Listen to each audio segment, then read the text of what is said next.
Hello hi नमस्ते प्रणाम। कैसन बानी रहुआ लोग? आशा करतनी स्वस्थ होखम मस्त होखम। सब कोई अपना अपना काम में व्यस्त होई।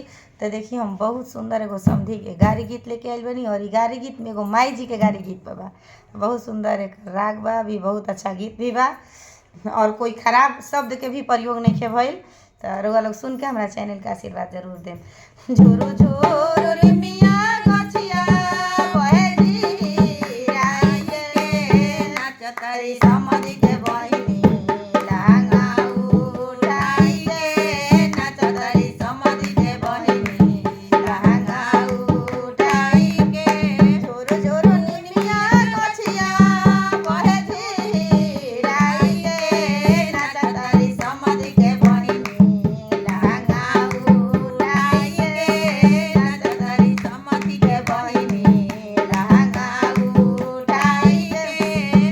हमरो कौन बाबा ससुरी दारवा देखत रे समधी के नचिया चश्मा लगाई के देखत रे समधी के नचिया चश्मा लगाई के देखत रे समधी के झोरो झोरो रे मियाँ गछिया बहे जीराई के नाचतरी सारावा के बहिनी लहंगा उठाई के नाचतरी सारावा के माई लहंगा उठाई के। हमरो कौन भैया ससुरी दारवा देखत रे चश्मा लगाई के देखत रे समधी के बहिनी के नचिया कुरुसी लगाई के देखत रे समधी के बहिनी के नचिया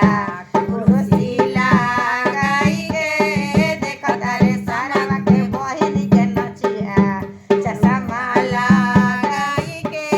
झोरो झोरो रे मियाँ गछिया बहे जीराई के नाचतरी समधी के बहिनी लहंगा उठाई के नाचतरी समधी के बहिनी लहंगा उठाई के। हमरो कौन चाचा सजौनी दारवा देखत रे समधी के नचिया सोफा सेट लगाई के देखत रे समधी के नचिया सोफा सेट लगाई के देखत रे समधी के नचिया सोफा सेट लगाई के।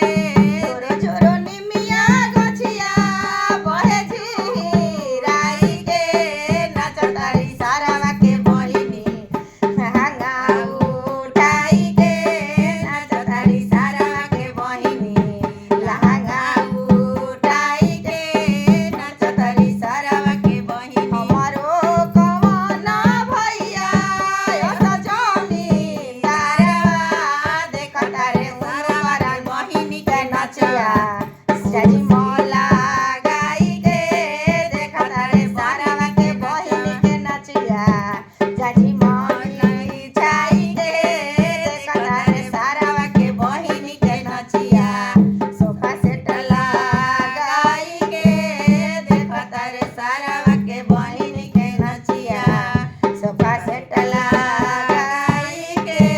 हमार गीत कैसा लगल है जरूर बताइम लोग।